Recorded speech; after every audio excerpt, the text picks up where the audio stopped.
ان سب نے نجیب اللہ کو یہ بتایا تھا کہ برائی کی جڑ میری ہی ہستی ہے، لہٰذا وہ مجھے راہ راست پر لانے کے لیے کئی دنوں تک میرے گھر آتے رہے۔ ہاں، میں ایک بری عورت ہوں، اسی لیے کوئی مرد مجھ سے شادی نہیں کرتا، حالانکہ بہتے پانی میں اپنے گندے ہاتھ سبھی دھو رہے ہیں۔ ہاتھوں کا میل پانی کو گندا کر رہا ہے، یہ کسی کو دکھائی نہیں دیتا، لیکن پانی کی گندگی ہر زبان کا فسانہ بنی ہوئی ہے۔ اگر آپ کو برائی ختم کرنے کا اتنا ہی شوق چڑھا ہے تو آپ مجھ سے نکاح کر لیجئے۔ نجیب اللہ بھی نکاح کا سن کر اسی طرح بھاگ کھڑے ہوں گے کہ کبھی خواب میں بھی ادھر کا رخ نہیں کریں گے، لیکن وہ دوسرے ہی دن قاضی اور گواہوں کے ہمراہ دوبارہ آن دھمکے اور مجھ سے نکاح کر لیا۔ بعد میں انہوں نے مجھے بتایا کہ وہ پہلے سے شادی شدہ ہیں اور 2 بیٹوں اور 2 بیٹیوں کے باپ ہیں۔ بہرحال وہ مجھے اپنے گھر لے آئے۔ مجھ جیسی عورت سے نکاح کرنے پر انہیں اپنے خاندان والوں کی کتنی تلخ باتیں اور تانے اور ناراضگیاں مول لینی پڑیں، یہ ایک الگ ہی کہانی ہے۔ مختصر یہ کہ ایک سال بعد میں نے نجیب اللہ کی بیٹی کلثوم کو جنم دیا، لیکن میری کلثوم میں وہ بات نہ تھی جو نجیب اللہ کی دونوں بیٹیوں ہیرا اور حوریہ میں تھیں۔ ہیرا اور حوریہ حسن و جمال میں آسمان سے اتری ہوئی حوریں دکھائی دیتی تھیں، جبکہ میری کلثوم بہت ہی معمولی نین نقش کی سانولی سی لڑکی تھی۔ وہ بدمزاج اور ضدی بھی انتہائی درجے کی تھی، لیکن چونکہ میری بیٹی تھی اور مجھے حوریہ اور ہیرا سے بڑھ کر حسین دکھائی دیتی تھی۔ نجیب اللہ کے ماں باپ اور 2 بڑے بھائی لاہور شہر میں رہتے تھے، خاص موقعوں پر آنا جانا ہوتا تھا۔ البتہ نجیب اللہ کے سب سے بڑے بھائی مجیب اللہ کا سب سے بڑا بیٹا شمائل نجیب اللہ کے ہاں ہی ڈیرہ جمائے رکھتا تھا۔ مجھے یہ کہنے میں کوئی عار نہیں کہ اللہ نے خوبصورتی کی دولت سے نجیب اللہ اور اس کے خاندان کے بچے بچے کو دل کھول کر نوازا تھا۔ شمائل بھی بے حد خوبصورت لڑکا تھا، وقت کا پرندہ مہوے پرواز رہا، دیکھتے ہی دیکھتے بچوں نے جوانی کی دہلیز پر قدم رکھ دیے۔ مجھے افسوس ہوتا یہ دیکھ کر کہ جوانی بھی کلثوم کو پرکشش نہ بنا سکی۔ اپنی سوکھی سڑیلی مریل سی بیٹی کو دیکھ دیکھ کر پریشان ہوتی رہتی۔ غیر محسوس طور پر میرے دل میں ہیرا اور حوریہ کے لیے نفرت کی چنگاریاں سلگ اٹھیں، حالانکہ وہ دونوں بہت ہی پیاری، باادب اور تمیزدار بچیاں تھیں۔ مجھے چھوٹی ماں کہا کرتی تھیں اور میری ضرورتوں اور آرام کا خیال اپنی سگی ماں کی طرح ہی رکھا کرتی تھیں، لیکن جانے کیوں میرے دل میں سر اٹھاتی نفرت دن بدن بڑھتی ہی جا رہی تھی۔ میں نے اپنی ایک پرانی سہیلی رضیہ، جو کبھی کبھار مجھ سے ملنے آ جایا کرتی تھی، اس کے سامنے کلثوم کا مسئلہ رکھ دیا۔ تیرا مسئلہ پیر لاڈلا ہی حل کر سکتا ہے، اس نے مجھے نئی راہ دکھائی۔ اب سوچتی ہوں میں سب نہ ہی پوچھتی تو اچھا تھا۔ میں اپنی بیٹی کی محبت میں اندھی ہو کر پیر لاڈلا کے آستانے پر جا پہنچی۔ پیر لاڈلا کلین شیو کا انتہائی خبیث صورت انسان تھا، جس کی بڑی بڑی پھٹی ہوئی آنکھوں سے خباثت اور عیاری نمایاں طور پر رقص کرتی دکھائی دیتی تھی۔ میں نے نہ چاہتے ہوئے بھی پیر لاڈلا کے سامنے اپنا مسئلہ رکھ دیا۔ قصہ مختصر یہ کہ پیر لاڈلا نے مجھے نمک اور چینی کی 2 تھیلیاں دیں اور کہا، اس نمک اور چینی پر ایک عمل کر کے پھونکا گیا ہے، یہ نمک اور چینی اپنی بیٹی کے اوپر سے 7 بار پڑھ کر وار دینا۔ پھر اس نے مجھے کچھ جملے یاد کروائے، جس لڑکی کی صحت تم اپنی بیٹی میں دیکھنا چاہتی ہو، یہ عمل کی ہوئی چینی اور نمک روزانہ مطلوبہ لڑکی کے کھانے اور چائے میں 40 دن تک بلا ناغہ شامل کرتی رہنا، اور کھانا اور چائے مطلوبہ لڑکی کے جسم میں لازمی داخل ہونا چاہیے۔ 40 دن کے اندر ہی تمہاری بیٹی حسین اور خوبصورت ہو جائے گی، اور وہ دوسری لڑکی دن بدن سوکھ کر کانٹا ہو جائے گی اور 40ویں دن مر جائے گی۔ یہ سن کر میرے چہرے پر خوشی کے کئی رنگ بکھر گئے۔ میری نظر انتخاب نجیب اللہ کی بڑی بیٹی ہیرا پر جا ٹھہری، اور میں نصیب و جلی نجیب اللہ کے احسان کو فراموش کیے ہیرا پر عمل کرتی رہی۔ حیرت انگیز طور پر ہیرا کی صحت متاثر ہونے لگی، اور متوازن غذا کے باوجود وہ دن بدن کمزور ہوتی چلی گئی۔ نجیب اللہ اسے لیے ڈاکٹروں کے پاس دوڑتا رہا، لیکن کوئی بھی اس کی بیماری کو صحیح نہ کر سکا، اور اس کی صحت دن بدن گرتی رہی۔ میں بدستور اپنا کام کرتی رہی۔ جہاں ہیرا کی صحت دن بدن گر رہی تھی، وہیں میری سوکھی سڑیل سی کلثوم کسی نوخیز کلی کی مانند کھلتی جا رہی تھی۔ اور پھر وہی ہوا جیسے پیر لاڈلا نے کہا تھا۔ 40ویں دن ہیرا خاموشی سے موت کی باہوں میں جا سوئی۔ کئی دنوں تک گھر کی فضا اداس اور آنسوؤں سے آلودہ رہی۔ آخر کار زندگی اپنے معمول پر آ گئی۔ جس نے بھی ہیرا کا آخری دیدار کیا، اس کا ڈھانچہ وجود دیکھ کر اپنی چیخ پر قابو نہ رکھ سکا۔ ہیرا پر کالا جادو کیا گیا ہے، نجیب اللہ کی والدہ نے بے حد یقین سے کہا۔ سانپ کے نکل جانے کے بعد میں دل ہی دل میں خوش ہوتے ہوئے انہیں لکیر پیٹتے دیکھ کر ان کی بے وقوفی سے لطف اندوز ہو رہی تھی۔ اماں، مجھے شمائل بہت پسند ہے، تم ابا سے کہہ کر میری شادی شمائل سے کرا دو، میں اس کے بغیر نہیں جی سکتی، وہ دن رات میرے حواسوں پہ سوار رہتا ہے، مجھے اس سے محبت ہو گئی ہے۔ ایک دن کلثوم نے اپنی معصومیت سے، اپنی پسند سے مجھے آگاہ کیا۔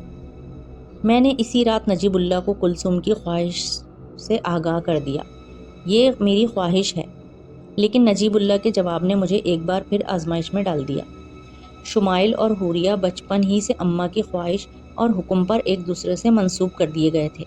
شاید تمہیں علم نہ ہو، اس لیے بتائے دیتا ہوں کہ اماں اور ابا کے فیصلے پتھر پر لکیر ہوتے ہیں، جنہیں نہ تو پہلے کبھی کسی نے بدلا ہے اور نہ ہی میں یہ جسارت کر سکتا ہوں۔ نجیب اللہ نے دو ٹوک فیصلہ سنا دیا۔ پھر میری کلثوم کا کیا ہوگا؟ وہ شمائل کو بے حد پسند کرتی ہے۔ میں تڑپ اٹھی۔ کلثوم کا چہرہ میری نظروں کے سامنے گھوم کر رہ گیا۔ اسے کہو کہ شمائل کا خیال اپنے دل سے نکال دے اور نوچ کر پھینک دے۔ یہ ناممکن ہے، وہ بے رحمی سے کہہ کر چلے گئے تھے۔ نہیں نجیب اللہ، یہ ناممکن نہیں ہے، میں اس ناممکن کو ممکن بنا کر ہی رہوں گی۔ آپ کو کلثوم سے محبت ہو یا نہ ہو، لیکن مجھے اپنی بیٹی اور اس کی خوشیاں بے حد عزیز ہیں۔ میں نے دل ہی دل میں نجیب اللہ کو مخاطب کر کے ایک عزم کیا۔ دراصل نجیب اللہ کے خاندان کا ہر فرد مجھ سے اور کلثوم سے نفرت کرتا تھا۔ خود نجیب اللہ کے چہرے پر بھی میں نے کئی مرتبہ پچھتاوے لہراتے بل کھاتے دیکھے تھے۔ وہ مجھ سے اکتائے ہوئے بیزار تو رہتے ہی تھے، ہیرا کی موت کے بعد سے کلثوم سے بھی کھچے کھچے رہنے لگے تھے۔ انہوں نے کئی بار ڈھکے چھپے لفظوں میں ہیرا کی موت کا ذمہ دار مجھے اور کلثوم کو ٹھہرا دیا تھا۔ جانے انہیں یہ شک تھا یا یقین تھا، یہ اللہ جانے۔ اور پھر شمائل اور حوریہ کی باقاعدہ رسم ادا کی جانے لگی۔ جس دن ان کی منگنی تھی، اس دن کلثوم پر غم و غصے کا ایسا جنون سوار ہوا کہ اس نے بے تحاشا رونا شروع کر دیا اور چیختے چلاتے ہوئے کمرے میں سبھی چیزوں کو اٹھا کر زمین پر پٹکنے لگی۔ میں شمائل کے بغیر مر جاؤں گی اماں، شمائل صرف میرا ہے۔ یہ کہہ کر اس نے ڈریسنگ کے آئینے میں لوہے کا گلدان مار کر آئینہ ٹکڑے ٹکڑے کر ڈالا اور تیزی سے ٹوٹے ہوئے آئینے کا ایک بڑا سا تکونا ٹکڑا اٹھا کر اپنے پیٹ میں گھونپ دیا۔ میں چیختی ہوئی تیزی سے اس کی طرف بڑھی۔ اس کا خون دیکھ کر میری حالت غیر ہونے لگی۔ وہ میرے جگر کا ٹکڑا تھی، اس کی تڑپ مجھ سے کیسے برداشت ہوتی؟ اس کی حالت نے میرا کلیجہ چیر کر رکھ دیا۔ نفرت کی ایک شدید لہر میرے پورے جسم میں گردش کر گئی۔ یہ نفرت مجھے نجیب اللہ کی بیٹی حوریہ سے محسوس ہو رہی تھی۔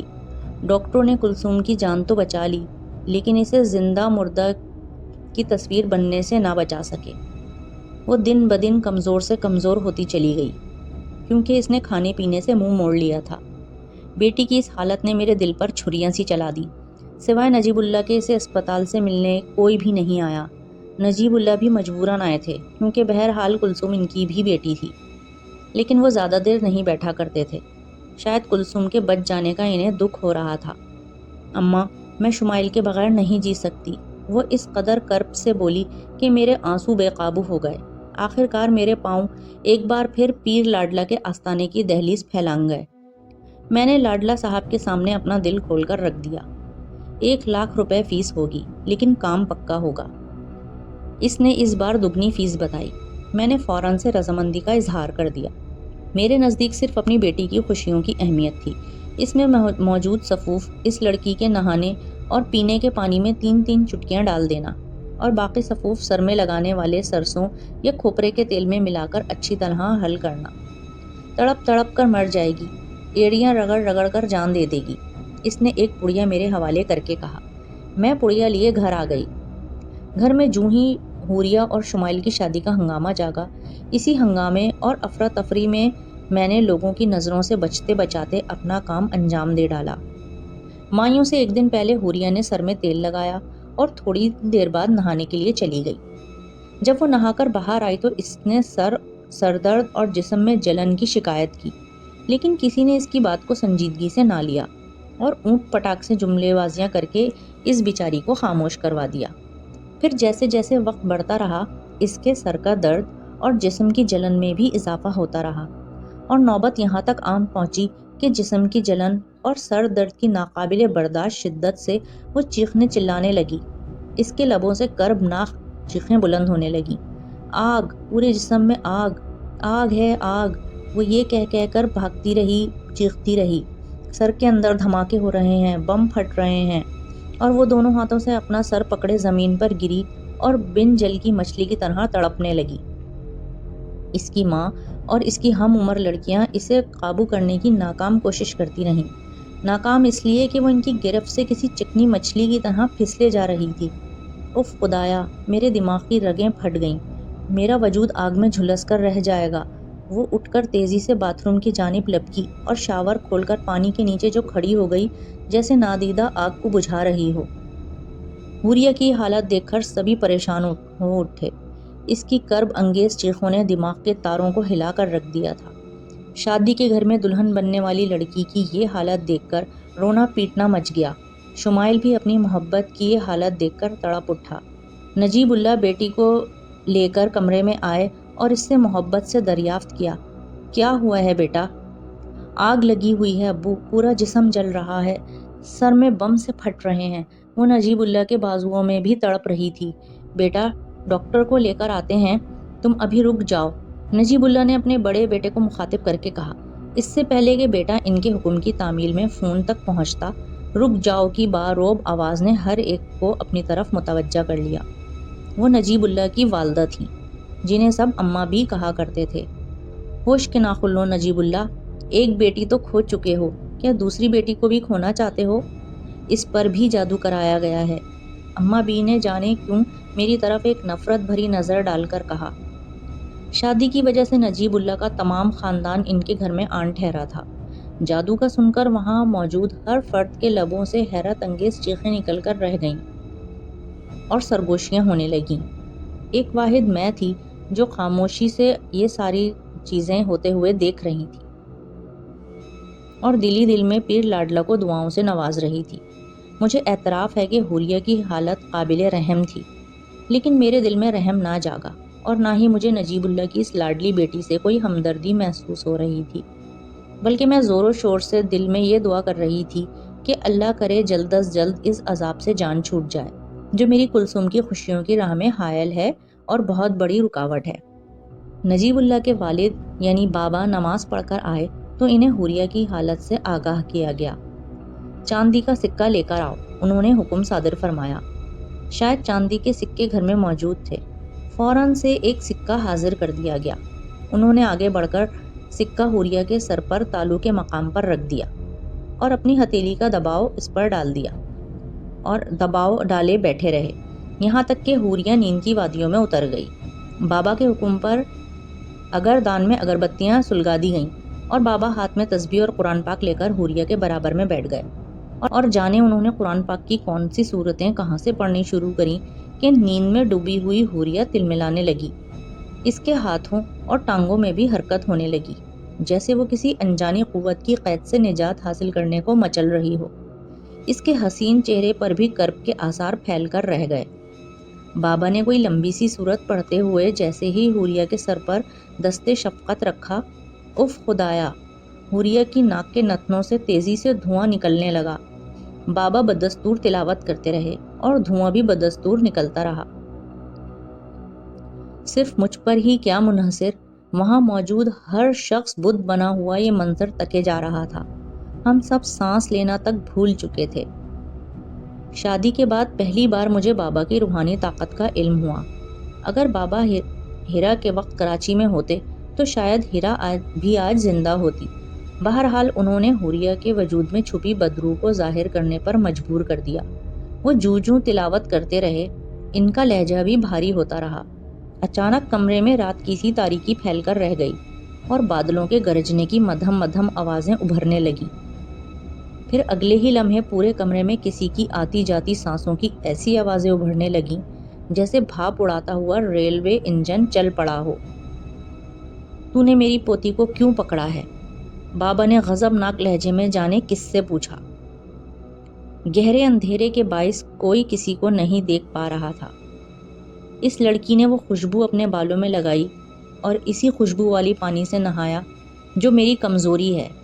اسی خوشبو کی وجہ سے پیر لاڈلا نے مجھے اپنا قیدی بنا رکھا ہے اور مجھے یہ حکم دیا ہے کہ میں اس لڑکی پر حاوی ہو کر اسے تڑپا تڑپا کر موت کے منہ میں دھکیل دوں۔ ایک گرجدار آواز نے فرمانبرداری کا ثبوت دیتے ہوئے تمام سچائی بیان کر دی۔ میں تجھ سے یہ نہیں پوچھوں گا کہ تیرا پیر لاڈلے کو ایسا کرنے کے لیے کس نے مجبور کیا۔ ہاں، تجھے حکم ضرور دیتا ہوں کہ اس بچی کو چھوڑ دے اور جہاں تیرا جی چاہتا ہے وہاں چلا جا، نہیں تو میں تجھے جلا کر راکھ کر دوں گا۔ بابا کی غضبناک آواز سنائی دی۔ میں اس لڑکی کے شریر کو چھوڑ رہا ہوں، لیکن میں پیر لاڈلا کے پاس بھی نہیں جاؤں گا۔ آواز کا جواب ختم ہوتے ہی اندھیرے چھٹ گئے اور پورے کمرے میں پھر سے اجالا پھیل کر رہ گیا۔ آپ سب خاموش کیوں کھڑے ہیں؟ امی، امی کیا بات ہے؟ سب مجھے کیوں گھور رہے ہیں؟ حوریہ یہ کہتی ہوئی ایک جھٹکے سے اٹھ بیٹھی۔ ابھی اس نے صرف اتنا ہی کہا تھا کہ میری کلثوم ایک کربناک چیخ مار کر زمین پر جا پڑی اور بے ہوش ہو گئی۔ میں اور دو چار لوگ تیزی سے کلثوم کی طرف لپکے۔ دیکھ لیا نا نجیب اللہ، تمہاری بیٹی پر کسی نے ایک ہندو جن کو حاوی کروایا تھا۔ اماں بی کی آواز اور جملہ پریشانی کے باوجود میں نے سن لیا، اور پھر جس اذیت میں کچھ دیر قبل حوریہ مبتلا تھی، اسی اذیت نے میری کلثوم کو اپنی گرفت میں لے لیا۔ نجیب اللہ کے غصے کے آگے میں نے ہیرا کی موت کا بھی اعتراف کر لیا۔ نجیب اللہ نے اسی وقت مجھے طلاق دے دی اور ہم ماں بیٹی کو اپنے شاندار گھر سے نکال دیا۔ حوریہ اور شمائل کی شادی ہو گئی۔ وہ دن ہے اور آج کا دن ہے۔ میری کلثوم ٹھیک نہیں ہوئی۔ میں نے اس کے علاج پر پیسہ پانی کی طرح بہایا، ڈاکٹروں سے علاج کروایا، حکیموں کے پاس لے کر گئی، پیروں اور فقیروں کے آستانوں کی خاک چھانی، دم درود اور دعائیں، ہر طرح کا علاج کروایا، لیکن اس کی حالت بجائے سنبھلنے کے دن بدن بگڑتی چلی گئی۔ اب تو نوبت یہ آ گئی ہے کہ لوگوں کے گھروں میں کام کر کے اپنا اور اس کا پیٹ بھرتی ہوں۔ نجیب اللہ کے پاس گئی تو انہوں نے بھی نفرت سے منہ پھیر لیا، بس اتنی مہربانی کی کہ چاندی کا سکہ دے دیا، جسے کلثوم کے تالو پر رکھ کر میں وقتی طور پر اس آگ کو ٹھنڈا کرنے میں کامیاب ہو جاتی ہوں۔ چاندی ٹھنڈی ہوتی ہے نا، اسی لیے آگ بھی تھوڑی دیر کے لیے ٹھنڈی پڑ جاتی ہے۔ ماسی رشیدہ نے دکھ اور کرب سے کہا۔ آپ نے پیر لاڈلا سے رجوع نہیں کیا؟ پیر لاڈلا تو برے علم کرنے والا جعلی پیر ثابت ہوا۔ وہ معصوم لوگوں کو بے وقوف بنا کر لوٹنے کے علاوہ اور بھی کئی جرائم میں ملوث تھا۔ جوں ہی اس کے خلاف ثبوت ہاتھ آئے، پولیس نے اس کو دھر لیا۔ وہ بخت ہندو جن ایسا میری کلثوم پر قابض ہوا کہ اسے جینے ہی نہیں دے رہا۔ میری بیٹی بہت اذیت اٹھا رہی ہے۔ وہ بدبخت حساب اس کی جان ہی نہیں چھوڑتا ہے۔ ماسی رشیدہ یہ کہہ کر رونے لگی۔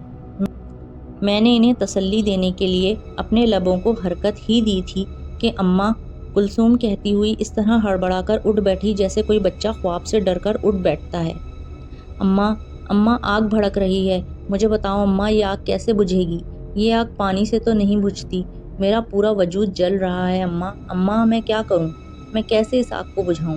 وہ اٹھ کر کھڑی ہو گئی اور اس طرح مچلنے لگی جیسے واقعی کسی آگ سے اپنے آپ کو بچا رہی ہو۔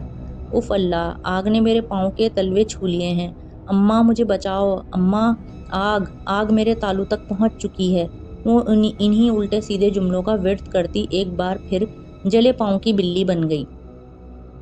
اب تو اس آگ کو آگ ہی ٹھنڈا کرے گی، وہ یہ کہتے ہوئے کمان سے نکلے تیر کی طرح باہر کی طرف بھاگی۔ ماسی رشیدہ بھی کلثوم کلثوم کہتی اس کے پیچھے لپکی۔ ہم سب دکھ کا اظہار کیے یہی سوچ رہے تھے، جانے کلثوم کس کرب سے زندگی گزار رہی تھی اور وہ کیسی آگ تھی جو ہمیں دکھائی نہ دے رہی تھی، لیکن جس نے کلثوم کو اپنی لپیٹ میں لے رکھا تھا۔ ماسی رشیدہ کے برے اعمال آگ بن کر اس کی بیٹی کے وجود سے لپٹ کر رہ گئے تھے۔ یہ دراصل ماسی رشیدہ کو قدرت نے سزا دی ہے۔ نہ وہ نجیب اللہ کی نیک اور فرمانبردار بیٹیوں کے ساتھ برائی کرتی اور نہ ہی وہ برائیاں آگ بن کر اس کی اپنی بیٹی کو لپیٹ میں لے لیتی۔ یہ حساب وغیرہ کچھ بھی نہیں ہے، بس قدرت نے ماسی رشیدہ کے ساتھ اپنا حساب کھرا کر رکھا ہے۔ پھپھو گلناز کے فلسفیہ جواب نے ہمیں سر دھلنے پر مجبور کر دیا، اور آج صبح اس خبر نے ہمارے حواسوں پر بجلی سی گرا دی کہ کلثوم نے اپنے اوپر مٹی کا تیل چھڑک کر خود کو آگ لگا دی۔ جن لوگوں نے کلثوم کو جلتے ہوئے دیکھا، وہ سب ایک ہی بیان دے رہے تھے کہ کلثوم اپنے پورے وجود کو نظر آتش کرنے کے بعد بجائے چیخنے چلانے کے دم نکلنے تک قہقہے بکھیرتی رہی۔ مرنے سے قبل اس نے میرے سامنے کہا تھا، اب اس آگ کو آگ ہی ٹھنڈا کرے گی، اور اس نے سچ مچ اپنے آپ کو آگ لگا کر اپنی آگ ٹھنڈی کر لی تھی، اسی لیے تو وہ جلتے ہوئے بھی قہقہے بکھیر رہی تھی۔ تو یہ تھی ہماری آج کی کہانی۔ اگر آپ کو پسند آئی ہو تو لائک کریں، کامنٹ کر کے شیئر کریں اور سبسکرائب بھی کر دیں تاکہ ہماری نئی آنے والی ویڈیو کا نوٹیفیکیشن آپ تک پہنچ جائے۔ دعاؤں میں یاد رکھیے گا۔ اللہ حافظ۔